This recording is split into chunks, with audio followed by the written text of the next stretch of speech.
Assalomu alaykum hammaga. Hyundai Tucson 2022-yil mashinani olib kelishgan ekan.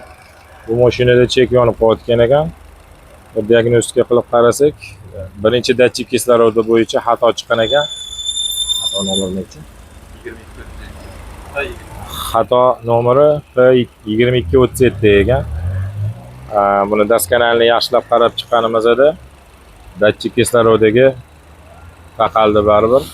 Eng qizig'i 2 oy oldin hattodir almashtirib berishgan ekan datchik kislorodani mashinada. Mana yana 1 oydan keyin yonib qolgan. U egash etishi bo'yicha 1 oydan beri yonib yurgan. Keyin yaxshilab qarab chiqib provodkalarni tekshirdik, stikerlarni va bu datchik kislorodiga taqalaverdi. Keyin yangi zakaz qilib olib keldik. Mana o'zida turgan datchik kislorodi. Mana biza original o'ziga Hyundai nomerlari original datchik kislorodi olib kelib qo'yib berdik. Hozir mashina yaxshi, stabilni ishlab turibdi. Ancha vaqtdan beri tekshiryapmiz, chek yonib qolmasmikan deb.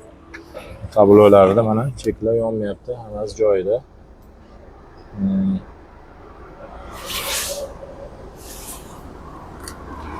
Eng qizig'i datchik kislorodi bo'yicha xatolar chiqqanda ko'p holatlarda ustalar bu mashina любой mashinada ham misol uchun bitta datchik, birinchi datchik kislorodi bo'yicha 10 ta xato bo'lsa, o'sha ko'p holatlarda ustalar almashtirish kerak deyaveradi. Lekin unaqa emas. Bo'lsa bir 2 ta, 3 ta holatida almashtiriladi. O'shanga endi ustani mahoratiga ham bog'liq aniqlash. O'zi datchiklarni bu mashinada любой narsani xato chiqarsa almashtiraveradigan narsa emas buni. Uni mutaxassislarni yaxshilab qarab, aniqlab, keyin almashtirish kerak bo'ladi. Bo'lmasa klientlarning cho'nchagiga zarar bo'lib qolishi mumkin.